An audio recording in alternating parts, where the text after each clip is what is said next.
Hi guys, bienvenue dans une nouvelle vidéo. Aujourd'hui je vais vous présenter du coup ma collection Studio Ghibli parce que je commence à avoir pas mal de trucs en rapport avec les studios Ghibli. Ensuite je vous parlerai un peu des studios Ghibli, donc tout ce qui va être son historique, qui sont les créateurs, quel est le premier film qu'ils ont fait, un peu les critiques, la façon dont on peut approcher les studios Ghibli, etc. Donc je pense que ça va être une vidéo très sympa. En tout cas c'est une vidéo moi qui me fait kiffer parce que c'est une de mes principales obsessions dans la vie. Voilà, donc bienvenue dans cette vidéo, j'espère que vous allez aimer.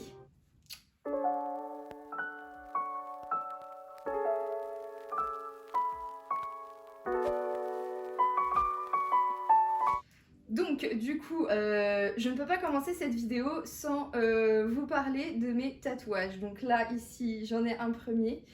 Hop, donc c'est calcifère. Voilà, c'est mon deuxième tatouage. J'en ai un sur la côte, mais je vous montrerai plus en photo, ce sera beaucoup plus simple pour moi. Et donc du coup je les ai fait tous les deux à Rennes.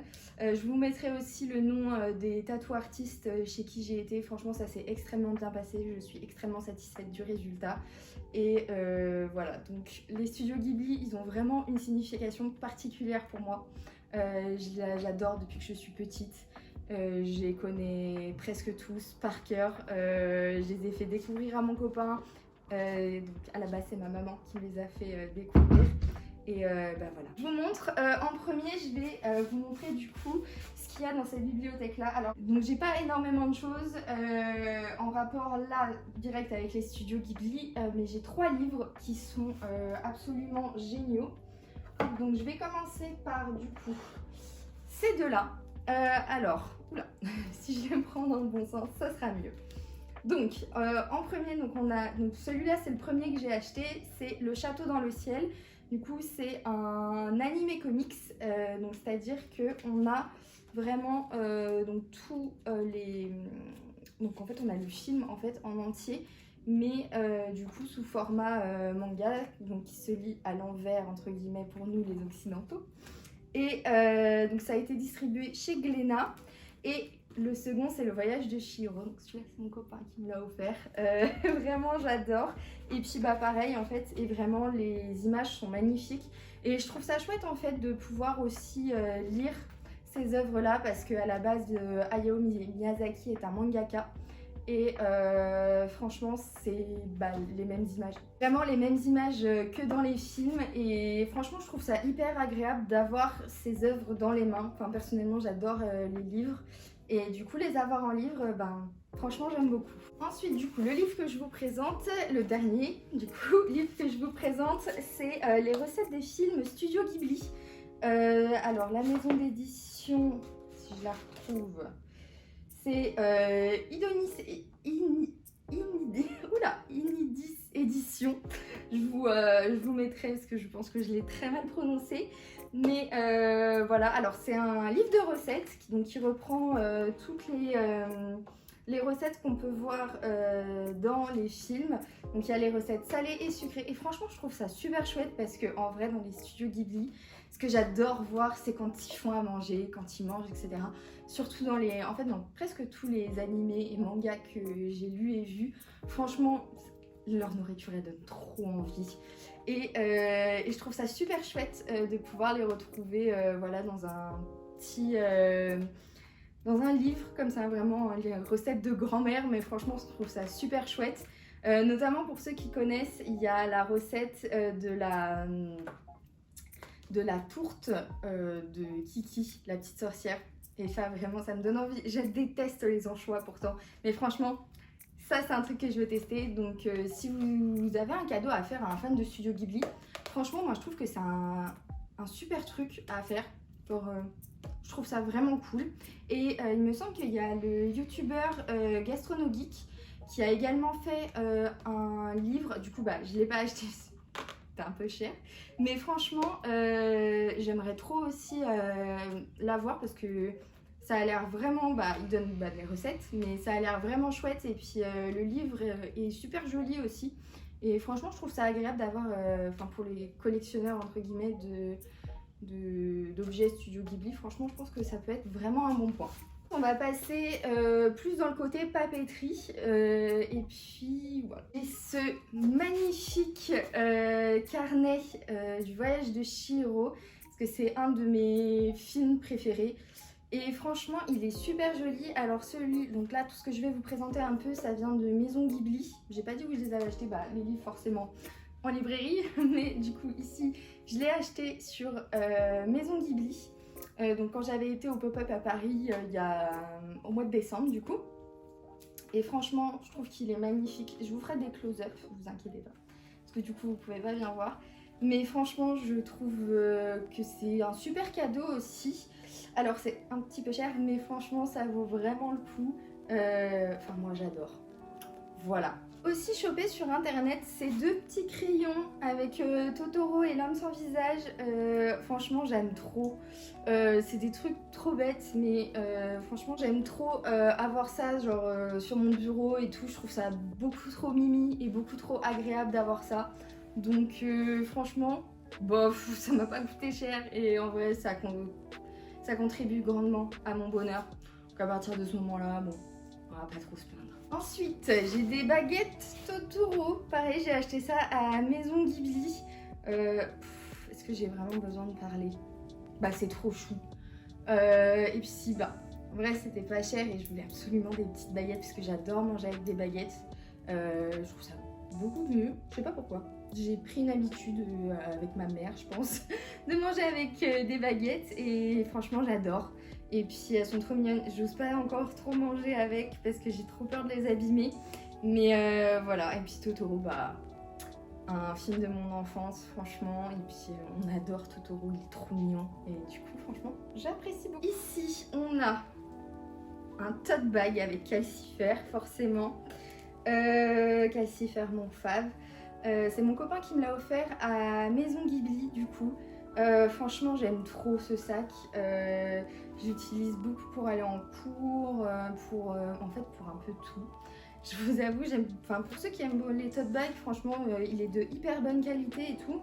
Donc il y a une petite pochette en intérieur et puis l'intérieur est doublé. Donc ça, franchement, c'est bien. Et puis c'est pas collé, c'est vraiment brodé.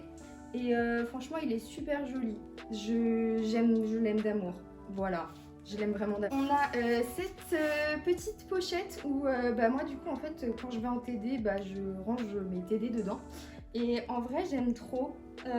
Donc ça vient du voyage de Chihiro et c'est vraiment une image du film.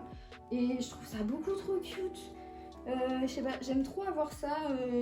Voilà, ça contribue encore une fois à mon bonheur et je suis un petit peu excessive. Mais franchement je trouve que c'était une bonne idée de faire ça. Parce que du coup, si vous êtes étudiant, lycéen, collégien, etc., franchement, ça sert déjà de 1. Et puis moi, je trouve ça beaucoup trop mignon. Voilà. On va passer à ma partie que j'adore. Alors, je préviens, j'ai un problème avec les peluches. Et le premier que j'ai eu, donc c'est mon copain qui me l'a offert, je sais pas, au bout de 2 ou 3 mois où on était ensemble. Et je lui ai fait regarder le château ambulant et je lui ai dit oh, j'aimerais tellement avoir le petit chien Hin en peluche. Et regardez ce qu'il m'a offert. Il était un peu dégueu parce que je dors avec, c'est mon doudou. Mais regardez-moi cette mignonnerie. En plus il a un gros ventre, il est tout smouche. Franchement j'aime trop. Pareil, celui-ci vient de Maison Ghibli. Et celui qui a rejoint, c'est beau. Voilà, donc je dors avec eux. Franchement, je les aime trop. En vrai, les détails sont hyper bien faits. On dirait ils sont tout doux. Enfin, vraiment, je les aime trop. Celui-là, c'est moi qui me le suis offert pour mes 24 ans. Quand je suis allée au pop-up du coup de Maison Ghibli. Mais franchement, il est trop mignon. Et du coup, bah voilà, c'est mes deux doudous. Faut pas les passer à la machine. Faut vraiment les laver à la main parce que du coup, ils sont vraiment hyper doux. Et puis vraiment les détails sont magnifiques. D'ailleurs beau, c'est mon prochain tatouage que je veux faire aussi ici sur le bras. Et franchement mais ils sont beaucoup trop mignons. Voilà, je les aime. Je vais vous montrer un petit peu ce que j'ai pu acheter donc avant où il n'y avait pas forcément Maison Ghibli etc. où j'achetais sur le site chinois très connu. Alors j'ai un peu honte d'avouer que j'ai acheté sur ce genre de site là. Mais en vrai, en étant un peu une étudiante fauchée et avec une santé mentale un peu déstabilisée, on va appeler ça comme ça, je sais pas, j'avais besoin de m'entourer de choses qui me faisaient du bien et du coup notamment avoir des petits trucs Studio Ghibli. Ça m'importait beaucoup. Donc, chose que je vous présente, du coup, c'est un petit portefeuille Totoro. Donc, c'est mon portefeuille, donc je vais pas l'ouvrir. Mais voilà, on peut voir Totoro, My Neighbor Totoro. Et puis, franchement, il est beau. Alors, c'est du plastique un peu pourri, hein, mais je le trouve trop mimi. Voilà. Et sur mes clés, j'ai un nombre considérable de porte-clés. Donc, déjà, on a une petite boule de suie comme ça. Ensuite, on a... Oula, attendez, voilà. On a un petit... voilà, j'adore les porte-clés comme ça. J'en ai Harry Potter, comme ça, parce que je sais pas, j'aime bien les avoir. Et du coup, là, on peut retrouver Gigi, on peut retrouver Calcifer, il y a Pogno, il y a Totoro et il y a un petit Têtre de la forêt. Voilà. Et on a aussi, du coup, hop, voilà, on a aussi L'homme sans visage. Donc celui-là, il est vieux, hein, vous pouvez voir, il est vraiment passé. Mais je sais pas, j'adore les avoir ici, ça me... Voilà, en plus je retrouve mes clés comme ça, parce que je peux les perdre potentiellement. Voilà. Je vais vous montrer du coup mon dernier achat, le plus récent, en rapport avec Studio Ghibli. Alors c'est un article de luxe, on va appeler ça vraiment comme ça, qui m'a coûté un peu bonbon pour ce que c'est, mais franchement je regrette pas. Donc je vous montre ça, que vous avez deviné ce que c'est. Voilà, un petit article Louis V. Alors du coup c'est vraiment un achat que en fait je voulais absolument voir la boutique avec mon copain. Donc la dernière fois qu'on est allé à Paris, j'y suis allée. Mais du coup, c'est vrai que j'ai un peu craqué mon slip. Mais après, c'était vraiment avec les sous que j'avais reçus à Noël et tout ça. Donc, bon, on va dire que... Et puis, vraiment, je regrette pas mon achat. Parce que j'aime énormément Louis V. J'ai énormément adoré la collection. Mais bon, vous vous doutez bien qu'une petite étudiante, voilà, il n'y a pas tout le monde qui peut se payer ça. Donc, vraiment, j'ai trouvé ça... trop beau. Et puis même en fait ça vient donc hop comme ça et on a un petit fascicule comme ça. Je trouve ça vraiment super chouette. Les détails sont extrêmement beaux et puis on voit que c'est de la qualité. Donc franchement sur ça je vais absolument pas me plaindre. Et puis franchement le packaging et tout il est vraiment chouette. Hop et voilà le petit. Hop donc j'ai pris un petit calcifère. Voilà, il m'a coûté 120 €. Voilà, mais il est vraiment lourd. Alors je sais pas en quelle matière c'est fait, tiens d'ailleurs, j'en ai aucune idée. Mais en fait c'est pour ornementer les sacs. Alors moi je sais pas trop encore ce que je vais en faire, je vous avoue, parce que ça m'a coûté vraiment cher, donc j'ai pas envie de le perdre. Et puis voilà, mais vraiment je le trouve beaucoup trop mignon. Alors j'avais vu aussi donc toute la collection avec les sacs, etc. Franchement, si j'avais eu de l'argent, j'aurais acheté toute la collection, mais je n'en ai pas. Donc voilà, si Louis V passe par là, bonsoir. J'aimerais bien juste vraiment un article défectueux, moi ça me va. Vous voyez. Mais franchement, trêve de plaisanterie, je trouve que la collection était magnifique.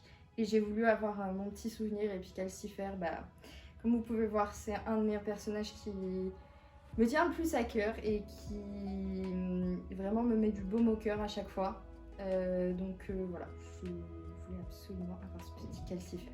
Donc là, je vais faire un close-up un peu pour vous montrer donc tous les stickers, etc. que j'ai sur mon bureau. J'ai un long tapis de souris. Pareil que j'ai acheté sur le site dont on ne doit pas prononcer le nom parce que je ne ferai pas de la pub pour ça. Mais voilà, j'ai vraiment mon bureau c'est mon endroit préféré ici parce que du coup c'est vrai que c'est là où il y a vraiment tout mon univers. Donc voilà, j'aime beaucoup. Et j'ai des posters, mais du coup que je pourrais pas vous montrer malheureusement. J'essaierai de retrouver 2-3 petites photos si j'ai. Parce que c'est vraiment chouette, parce que du coup j'ai les affiches des films, Le voyage de Chihiro, Mon voisin Totoro, j'ai aussi Le château ambulant, et je crois que c'est tout, mais c'est déjà pas mal en vrai. Je les avais achetés dans une petite boutique à Rennes, mais qui a fermé il me semble, et qui vendait plein d'affiches de films, et je les ai trouvées, et j'avais fait le thème de mes 20 ans il me semble sur donc les animés, et franchement j'avais kiffé, c'était beau. Donc voilà. Maintenant on va passer à la partie du coup où je vais vous présenter un peu l'histoire des studios Ghibli, etc. Mais du coup il me faut mes notes.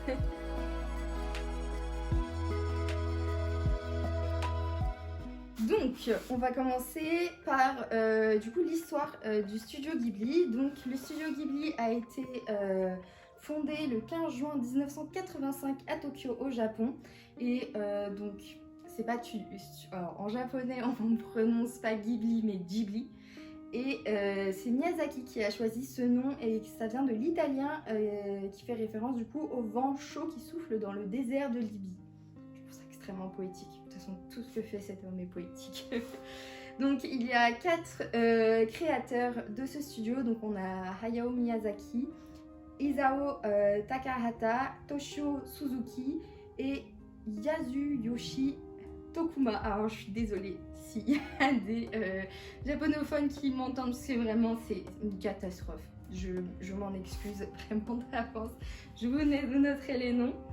Donc on va se focus sur Miyazaki du coup. Donc il est né le 5 janvier 1941 à Tokyo.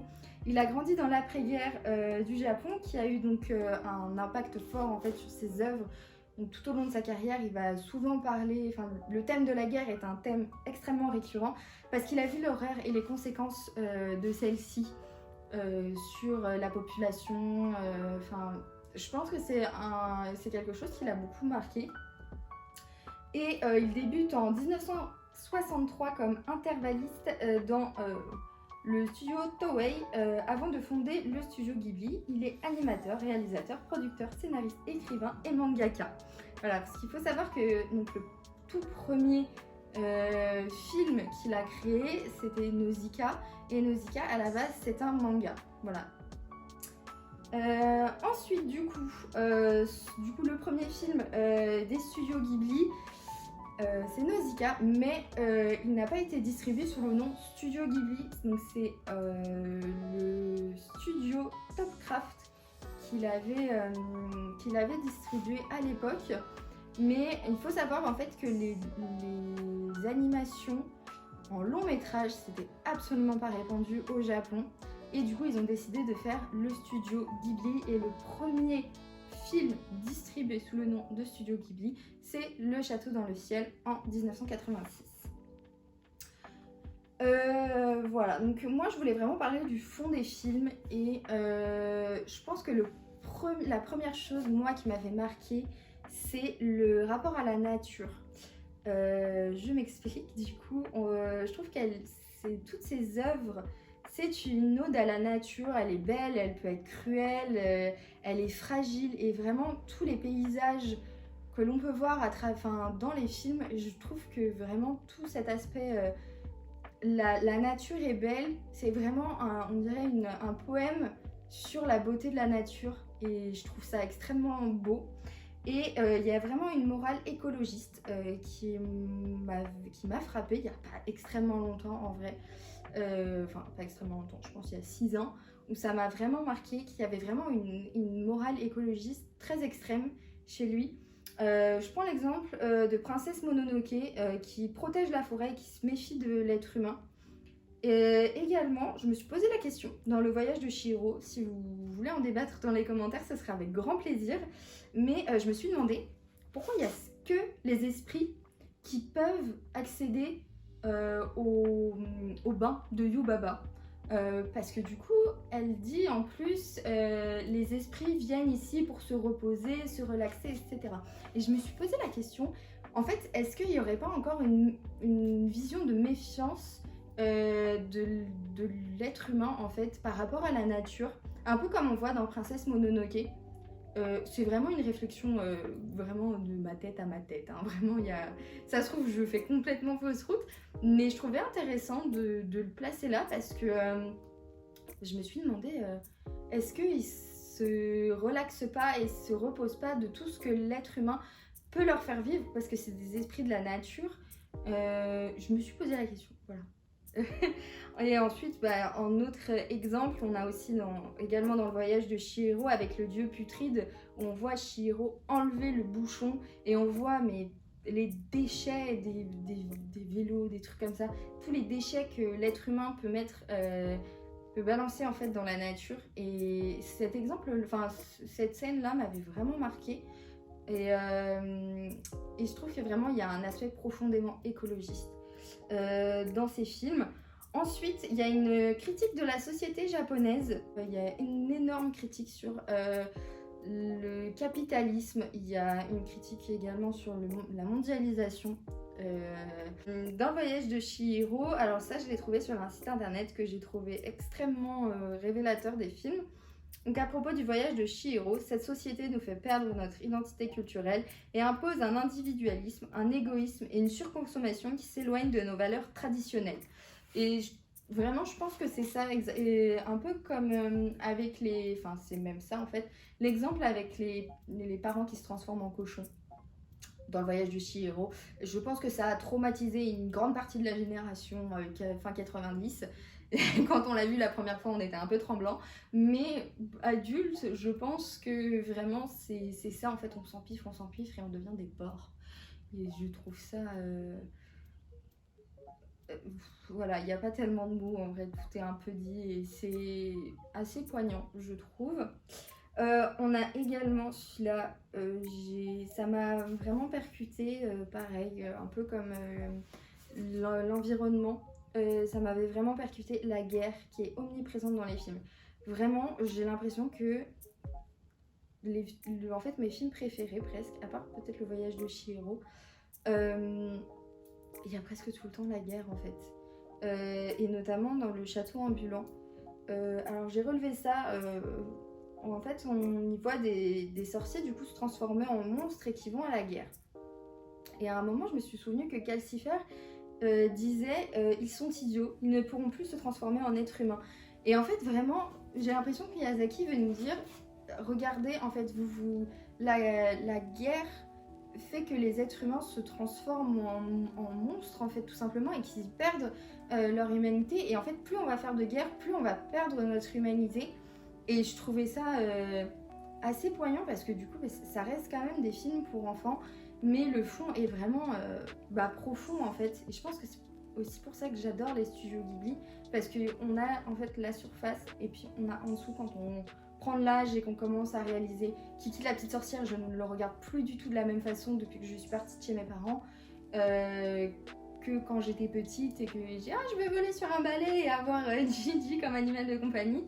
Et maintenant je dis bah ouais, les parents, l'émancipation, etc. Je trouve c'est en fait à tout âge on peut trouver une signification et je trouve que la guerre ça m'a pris en fait parce que je ne connais absolument pas la guerre et c'est vrai que nous sommes extrêmement privilégiés et pour des personnes comme Miyazaki qui ont vécu en fait l'après-guerre, d'une des pires guerres de notre histoire, c'est-à-dire la Seconde Guerre mondiale, je pense que ça a marqué et du coup ça se répercute forcément sur ses œuvres.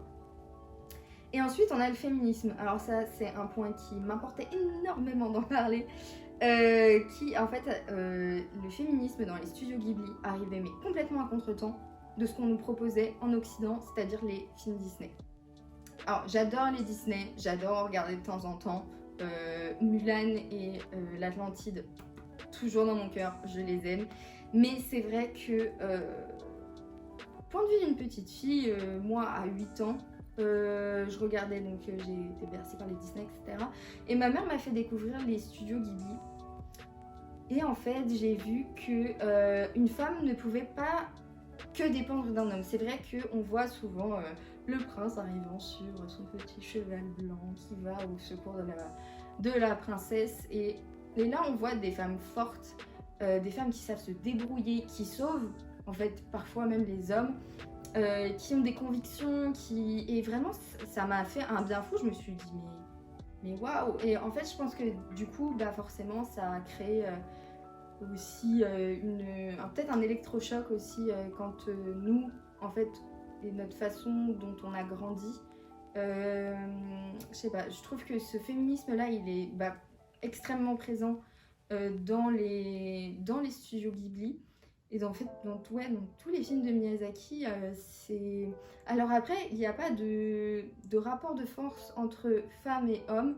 Au contraire, c'est vraiment une femme indépendante, tout aussi indépendante qu'un homme, tout aussi forte qu'un homme, et qui travaillent ensemble en fait pour arriver à se dépêtrer des situations dans lesquelles ils sont, de protéger la nature, notamment dans le château dans le ciel. Pazu n'aurait jamais pu faire ce qu'il a fait sans Shita, et Shita n'aurait pas pu faire ce qu'elle a fait sans Pazu. Mais du coup, je trouve que c'est plus la petite fille qui a besoin qu'on vienne la sauver, c'est la petite fille qui se sauve. Et je trouve ça extrêmement important. C'est vrai que nous, dans les années 90, enfin, moi je suis née en 98, et à part Mulan, et en vrai un peu